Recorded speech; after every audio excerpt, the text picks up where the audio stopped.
Hey everyone, One Big Boss here, and welcome back to another episode of New to Retro Reviews. And today, we are celebrating 15 years of one of my favorite games of all time, and that game is Resident Evil 5. Well, this is actually technically the anniversary of the US release date, but Resident Evil 5, I think, got a lot of crap back in the day from people, and sometimes still does to this day. But thankfully, for a lot of the content creating that we have out there now, all the people that make YouTube videos and have gone back and played these games and really delved deep into what made Resident Evil 5, I think there's a bigger fan base now than there was before. Sure, the sales numbers back then were absolutely amazing, and again, things we'll talk about in the video at some point, but RE5 was a very special game for me. I mean, the advertisement alone for this game was absolutely incredible to watch. I remember the live-action commercials that they had where there was this guy who was Chris talking in front of a crowd, and he was having like hallucinations, it looks like. He had like flashbacks or whatever, and it just seemed like the game was setting you up to be super hyped about this. Like, if you loved RE4, you're gonna love what we're doing with RE5, right? And then the trailers started coming out, and we realized that the guy is like, Chris Redfield, and we see that he's getting attacked by these infected. We don't really know much of the story. And then at one point we see a trailer that tells us that Jill Valentine is dead. So right there, everybody's like, what the fuck is going on right now? What is this? What is happening? And I love that about this game, right? And, for me personally, I also love this game for many reasons. One, it is one of my most played PlayStation 3 games of all time. I have played so much of this, and I still play it today, whether it's, on PC, whether it's on the Nintendo Switch, whether it's on Xbox, whether it's on PS4 and 5. I still play this game 15 years later religiously. And it's right up there with other games like Metal Gear Solid 4 and Ultimate Marvel vs. Capcom 3 for my most played games on the PS3. You just couldn't put those titles down back in the day, and Resident Evil 5 was that title. And I was dating somebody who was an absolute horrible human being. The way that her and her family treated me was terrible. And I had this game, and a little bit more of the story, she had a passing in her family, and they wouldn't let me come to the funeral. So I had to stay behind and set up for when everybody came back to the house to mourn and everything like that. But they also had a giant flat screen TV that at the time for, in 2009, having a TV of that size was unreal. I mean, it's even bigger than like a lot of the other TVs that are out there to this day still. So I hooked up Resident Evil 5 and played that when I finished setting up the house. And, friends of mine on Skype, this is how far back we're going. We're going back to Skype here, ladies and gentlemen.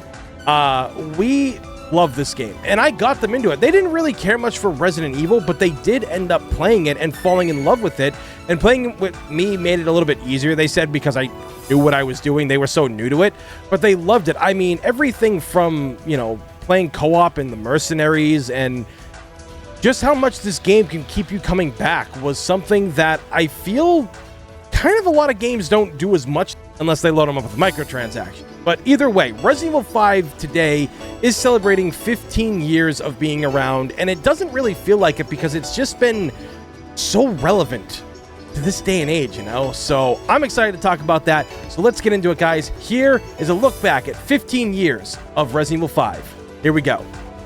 Resident Evil 5 often gets the short end of the stick for many reasons, with a lot of the fan base, at least the ones in my age bracket, hating on how drastically different this game was to previous Resident Evil titles and that of Resident Evil 4. And let's face facts, this game had pressure on it. How the hell do you follow up something like Resident Evil 4? That is a game that systematically changed how games were going to be done for essentially years. I mean, this was something that really did change the landscape of gaming back then, and without Shinji Mikami on board, well, yeah, the team had a lot against them, but I think the plate that they did deliver was actually great. I mean, this game, despite its backlash, it sold over 9 million units as of 2023 and has become Capcom's 7th best-selling game of all time. So, why did it get a lot of flack back then? But also, why did it sell so good? My personal theory, for some of these anyway, is because in 2009, the internet wasn't as rabid as it is today, where a few bad reviews or misleading information can really tank a game. Or it could be the fact that Resident Evil 4 just kept the hype ball rolling and everybody just wanted to play a new Resident Evil game. I mean, it's not like we hadn't seen that before with Resident Evil. I mean, people really loved Resident Evil 2, and when Resident Evil 3 came out, people did enjoy that game too, but 2's hype literally helped, I think, sell RE3 in many ways. And even if you look at something like Resident Evil 7, which is a good game on its own for various different reasons, it's not a game that I personally enjoy, but the hype of that drove the hype levels to Resident Evil Village selling pretty well. So yeah, there's a lot of factors here, and that's the things we're going to look at here today with the game's development. The devs working on Resident Evil 5 planned for the game to be a single-player adventure, much like previous titles, but about halfway through the development, the team decided to make it a co-op adventure, and this upset a lot of people for years because many didn't like the co-op aspect of Resident Evil 5 and even Resident Evil 6, some saying that it betrays what Resident Evil is, but in reality, for those of you who don't know, Resident Evil 1 was originally going to be a first-person game, and then after a while it became a co-op game, but due to limitations in the hardware, it was scrapped, and now we have the Resident Evil 1 that we know of today. But Capcom has proven they did revisit this idea in certain games before Resident Evil 5, and obviously certain games afterwards in the Resident Evil series. Resident Evil 5 was also the first video game to use the virtual camera to capture actors in real-time movements, but when it came time for the non-human characters, their emotions were animated by hand. I've always loved motion capture work. Honestly, I think it really helps tell the story that you want, especially when the actors hired to be the voices even do the motion capture as well. And that's something that, for some characters in this game, their actors did do both. So, you just watch these videos of them having fun on a green screen set or a blue screen set or whatever it is. It's just absolutely amazing to watch that and then see it come to life in an actual video game. It's kind of like almost two different worlds, really. Resident Evil 5 pulls out all the stops to make this feel like a 2000s action blockbuster, and in many ways, it does just that. From the piss yellow filter that was being done in Hollywood at the time to movies like Black Hawk Down being an inspiration for RE5, well, there's clearly no horror in this game, really, in my personal opinion. It's all out action, and to be honest, I think that's great. Look, Resident Evil has always been an evolving series ever since the second game, and action has snuck its way into the games from time to time, and Resident Evil 4 really revved up that action in many ways while keeping the atmosphere of horror. But RE5 goes full action, and it knows what it wants to be, and I think that's why it works here. Speaking of actors, I do have a treat here for you guys. I actually have Cheva's actress here to talk about the experience of the game and how much it's meant to her over the years, and, well, I'll let her have the floor. Hi, this is Eva Adair, aka Cheva Elamar, and yeah, 15 years of Resident Evil 5, can you believe it?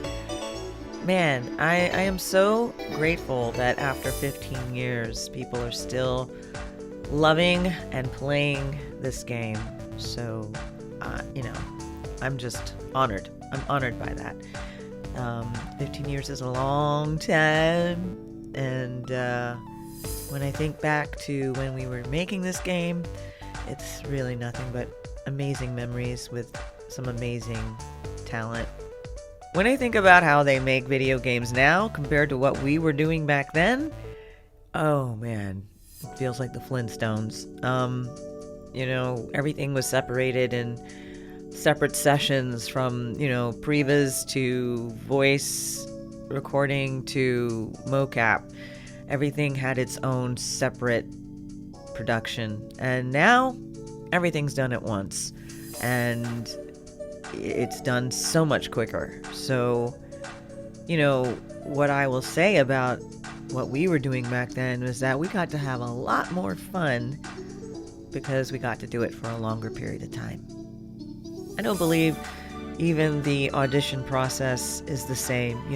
There's a great roster of actors and performance cap artists that can just jump in when they're called. So, the whole process that I went through, I really doubt that happens anymore. But, it took about a month or so before I could even, know what I was working on. And I think nowadays a lot of it is just really streamlined and done at a quicker pace.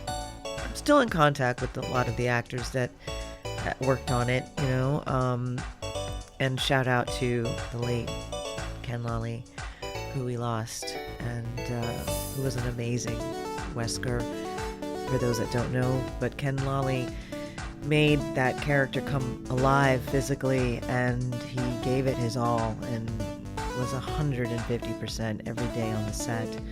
And he became a friend of mine, and just really sad to lose him. And I keep getting asked, is Resident Evil 5 getting a remake? I know nothing. I know absolutely nothing. And if you're hearing rumors and if there's news coming down the pipe, it's all great. I would love to see it come back, whether I'm a part of it or not. I would love to see it come back. It's one of the ones they haven't done yet, so let's see if it happens.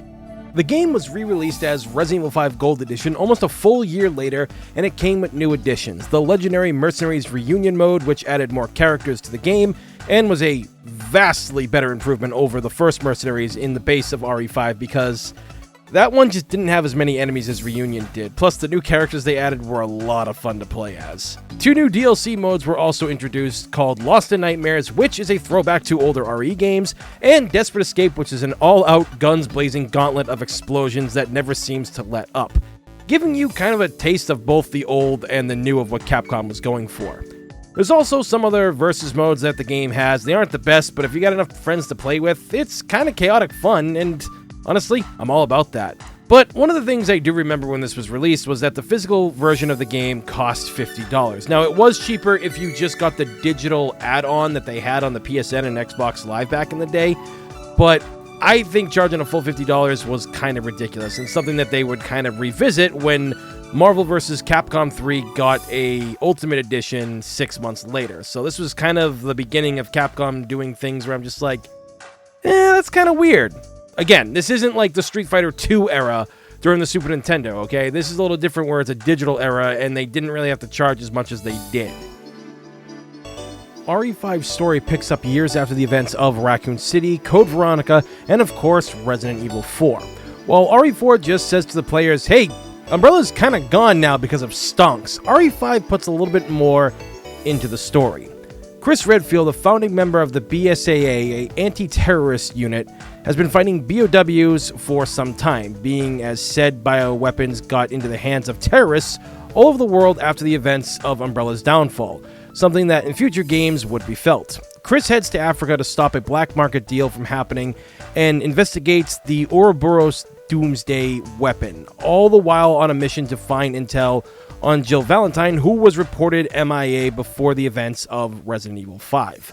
Once in Kijuju, Chris teams up with another BSA member who's part of the West African branch, Cheva Alamar, a young agent with connections to BOWs and even Umbrella somewhat. The two go through various areas in Africa to uncover the mystery of the Ouroboros project as Chris uncovers shadows from his past and must go the distance once again to save the world and close the book on what began back in Raccoon City so many years ago. As far as stories go, I think Resident Evil 5 kinda does it better than any game that came before it. Now, look, I'm not saying this story is super deep, but I think it's a little bit more detailed, and because of how they handled the acting and treated it more like a Hollywood movie than any other game before, you really felt a stronger connection with a lot of the characters. Not saying that those didn't happen in the old games, because let's face it, even though some characters only appeared for a couple seconds before they were offed in the original Resident Evil games, they're still very iconic, but there's a lot of moments that happen in here that really help push the story forward that people still remember today. And I actually like that. That's one of the things that I really do love what they tried to do with Resident Evil 5 is not just have you rely on reading journals, which is still a thing here, and honestly, that's one of the best ways that we got the lore we ever got before with Resident Evil back in the day, but with the ability to just kind of do Hollywood-style action scenes, there's a no-brainer that this is one of the reasons why it worked, and honestly, the scenes still look great to this day. As stated earlier, Resident Evil 5 was originally planned to have Chris go it alone solo, but the game switched it up to co-op, and well, honestly, I think that was the right move. Resident Evil 5's co-op is where the game and its mechanics truly shine. You and a friend can go online and take on the campaign together, and believe me, you will want to do this because the true experience does lie within the co-op. And also, on the harder difficulties, you're definitely going to want a human to help you out with this, because the AI, it is rough at times when you play on the harder difficulties, but a little bit more on that in the future. Well, as for the controls, essentially they do feel very similar to Resident Evil 4, so going into this game, if you played the one before it, you'll get the vibe. Although I do feel that due to the game's fast-paced action nature, I feel like your mobility is a little bit nerfed with how stiff it feels at times. I mean, once you get adjusted to it, you should be fine, but even 15 years later, I do find some issues with it, but more on that later. As for your inventory, and this is something generally people do not like about Resident Evil 5, however, I actually love it, is the fact that you do not get to pause and check and have your ADHD kick in to reorganize your attaché case. Instead, it's all done in real time, which I think lends to the game's action-heavy playstyle. You can only hold up to 9 items, which makes you rely heavily on your co-op partner. You can, what I call, speed reload. If you put your guns in the right spots, up, left, down, and right, and have the ammo for each gun in certain spots, so you can just quick reload by selecting the ammo when you press square, put it over the gun, and then, boom, do an instant quick reload without actually any animation. Also, the D-pad acts as a quick weapon select, and you're gonna need this feature, trust me, especially on harder difficulties. This is a way to really deal with things without actually having to pause or stop the game in real time. There's also moments in the game where they have you split up from one another to access different areas or give you an advantage point to aid your partner in getting through places that might be overrun with enemies.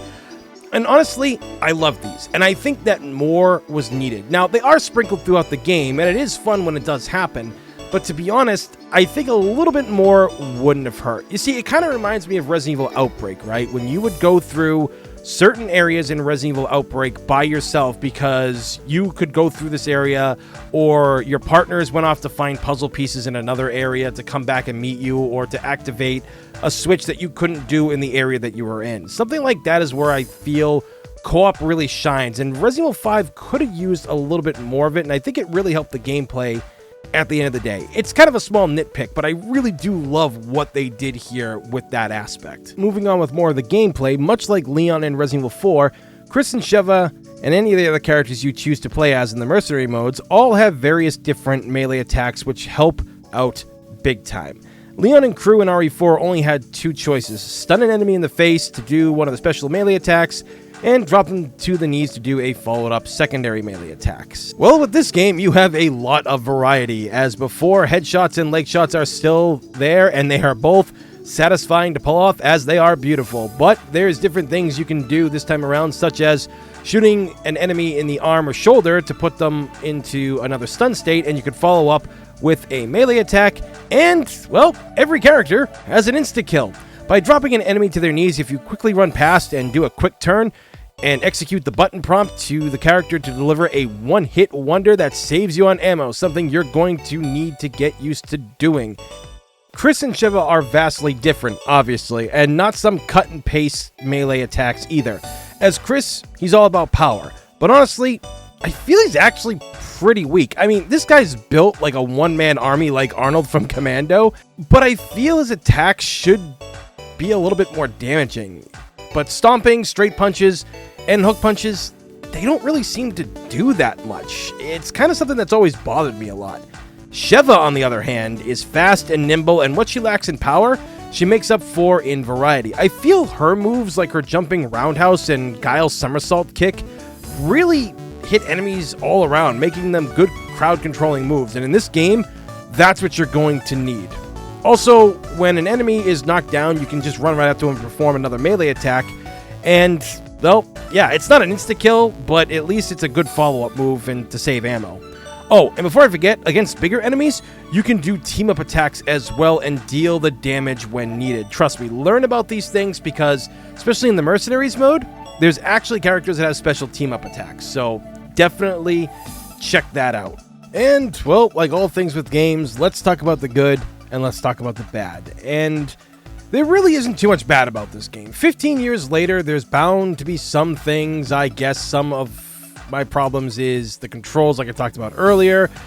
I get they wanted to incorporate RE4 into it since it was kind of an award-winning formula for the most part. However, RE5 being more action-oriented, Better handling, I think, could have been applied here, especially with harder difficulties and more playthroughs, and how vicious and downright angry these AI-controlled enemies are compared to RE4. It's nothing too bad, but in my later years of playing this, I have noticed it has become a slight pain. Don't get me wrong, I love my tank controls in my games, but this is an action game, and you shouldn't feel like you're struggling to move at times to make a turn. Again, this is pretty minor, but I think this needed to be talked about.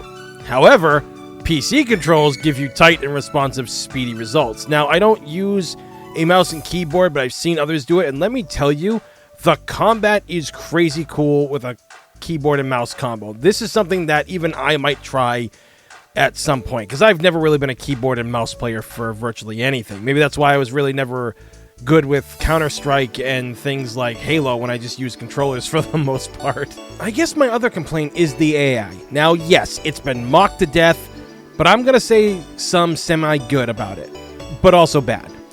The AI of any character that joins you isn't really as bad as you think. They'll react to you and help you out when they can, or you can give them weapons to make them a little bit stronger in combat.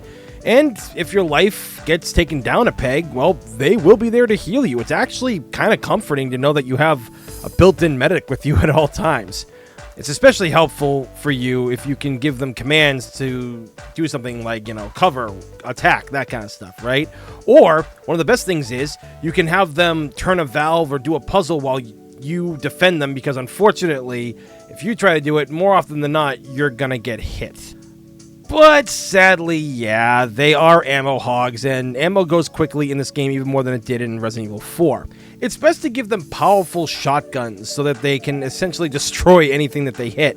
And recently, I found out rifles actually do a pretty good job with them in this. I mean, it makes sense that they're gonna probably hit the target a little bit better because they're a controller, computer-controlled character, but I don't know. I feel that these are the best routes to go, because if you give them a handgun and a machine gun, they're gonna go through those like I go through a bag of Doritos, and that ain't pretty, man. So, to be honest, just arm them the right way. And also, I don't know what was happening this time around, but Cheva kept shooting me in the back of the head all the time. I literally do not know what that was about, and kind of did regret giving her the shotgun.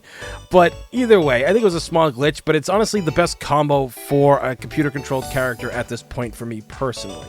And the final complaint, really, is the QuickTime events. Now, I don't actually mind these, and never really did. But having QuickTime events during a cutscene, well, that is the problem that I have with it. You see, having these cutscenes with QTEs just doesn't work. The gameplay itself, yes, it works just fine, and I think that's great when it's done right. But you could be watching a story unfold, you could be watching the action happen and get so lost in it that you accidentally trigger a death scene because you didn't react fast enough because you didn't think you were going to be reacting to this. This is just kind of a small nitpick, but I really don't like these in my cutscenes because they did such a good job on these damn cutscenes that you just kind of want to sit back and breathe for a minute and just watch the action unfold in front of you. So what's good about Resident Evil 5? Well, for me personally, I look at how amazing graphically this game is. I mean, you can mod and take off the piss filter if you like, and while it does look good, and as many jokes as I've made about the yellowing filter over the last 15 years, I still actually like it. I think it gives itself a sense of identity compared to previous RE titles, RE4, RE1 Remake, Code Veronica, and Zero. I don't know, I just feel that it's not as bad as people make it out to be. But there's a way to change the filters in the game as well if you don't like the piss filter. But I don't know why they didn't add a non-filtering yellow version for it, because, you can mod it on PC like I said. But again, I've done this before, and so has the Road team, and I think these coloring choices for RE5 were great, but don't look amazing when the filter's off. I still like the unfiltered piss look, but this game, I think, really was intended to have that, and we might not just be there fixing it. I mean, I don't know. It's a small complaint. I do love a lot of things about it, and I just don't think it's that bad. It really does add an identity to this game. The cinematics are far above what Resident Evil 4 was, as 15 years later, this game is still impressive and can keep up with newer games in 2024 in terms of cinematics. If you've ever watched the BTS in the making of this game, everything that they do is just absolutely incredible and screams Hollywood action movies. And it's something I wish that newer RE games had more of. Screen time. None as much action, but more of the characters chatting and learning about one another, really connecting in a way. This is something that I think newer entries need to do going forward. Look, I think RE2 Remake, RE3 Remake, Resident Evil 4 Remake, 7, and Village do a pretty good job of entertaining you with these characters and good cutscenes, but I feel that compared to things like 5 and 6, it's a little lacking in that aspect. The story to RE5 is pretty good for the most part, as everything that began in Raccoon City and even further back to the days before the founding of Umbrella is shown off here in the game's story. We finally get to see Spencer, even though it was only for a little bit, and we find out a little bit about Wesker's backstory, and even words on Alex Wesker, who wouldn't come into play nearly 6 years later during the events of Resident Evil Revelations 2. At this point, Chris has been fighting for years, trying to figure out if it's all worth fighting for, while having to deal with the loss of Jill and the amount of bodies racking up over the years, as you can see it's taken its toll on Chris and would in later games, and I love this actual character development we get here, because it's awesome. Look, we all love the characters from the games from the past, but they never really got much growth outside of who they were in the early years, but you see it on full display in this game, and it's quite awesome. Later Resident Evil games do this, and I think one of the best examples of how Leon is as a character, as a jump from Resident Evil 2 Remake to Resident Evil 4 Remake, you really see how things have affected him. And honestly, even Chris in Resident Evil Village has been shaped and changed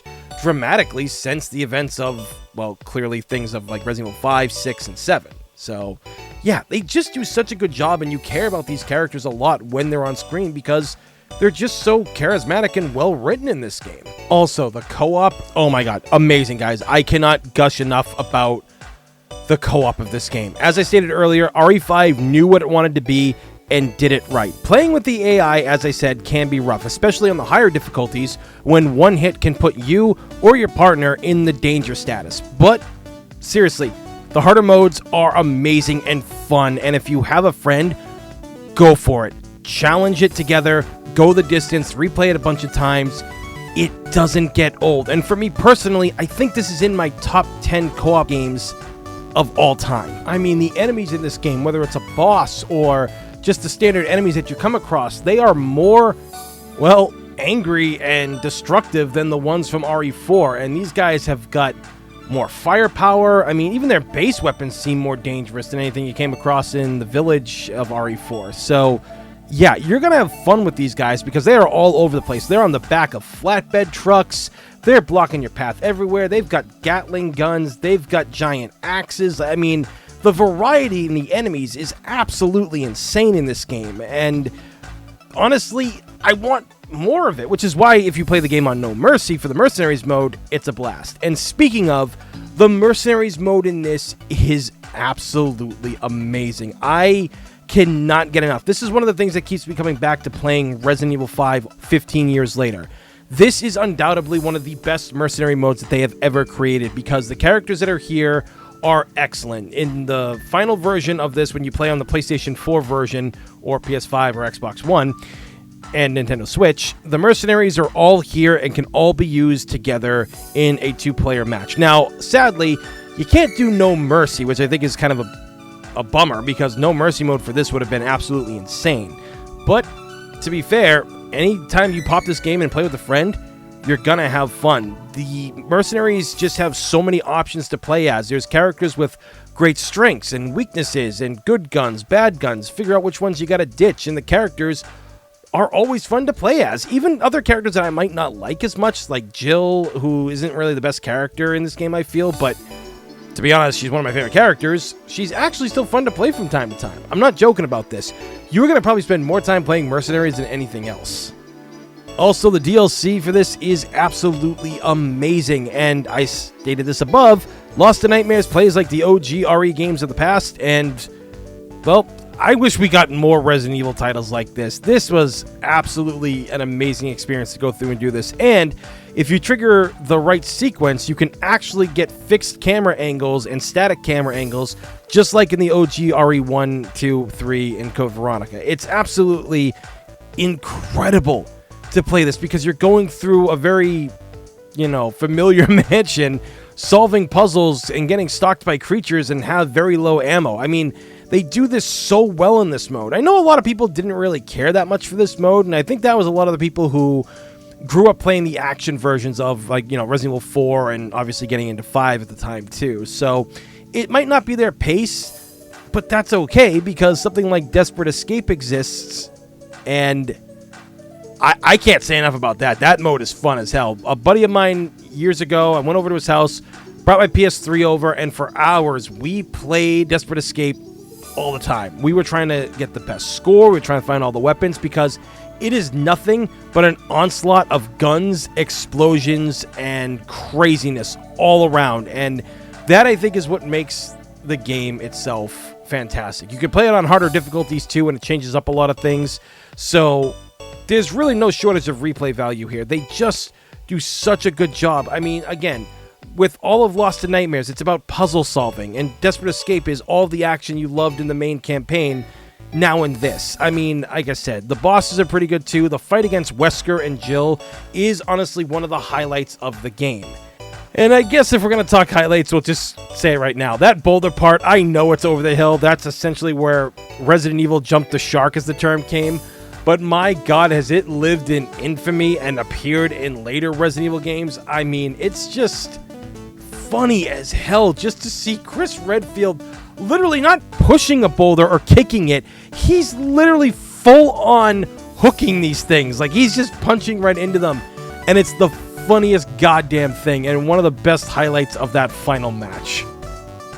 At the end of the day, almost any version of RE5 that you play, you're going to have fun with. I mean, obviously, I think a lot of people will play it on the newer re-releases of the games because, if I remember correctly, the Resident Evil 4 version and onwards is all running at 60 frames per second. And in this game, 60 frames per second feels pretty good. I'm not one of those big 60 FPS junkies or anything like that, but I think for games like this, and obviously first-person shooters, you do kind of need that. But either way, Resident Evil 5 is a game that 15 years later is just beautiful, and if there is a remake coming, I will gladly buy that.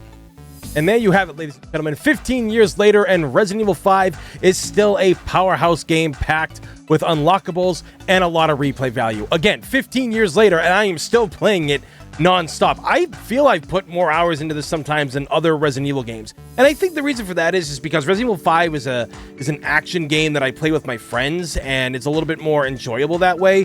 Whereas with older Resident Evil games, I do like to sit down and just play those games as is and just solve the puzzles, but I also don't like to wear out my love of those. RE5, for whatever reason at this point, I have not gotten sick of it, and it's not slowing down anytime soon. Doing the footage capture for this game and everything was absolutely incredible. I really do feel that RE5 was a home run. Maybe it wasn't where a lot of people wanted the series to go, and I can kind of understand that. Maybe they didn't like how some of the characters were in this game as well. But as far as connecting, Chris, Jill, Wesker, Spencer, T-Virus, the origins of the virus in Africa, and Umbrella, I think it kind of closes a certain book on a chapter of Resident Evil to where, dare I say, if they had ended Resident Evil at Resident Evil 5, I think I would have been okay with that for the most part. I felt like that way that ended was pretty good. Now, I will say, if it wasn't for them continuing to go forward, yeah, I would never have been, put on the team that I'm on now and making content 7 years with the team and such, but, I'm glad they kept going.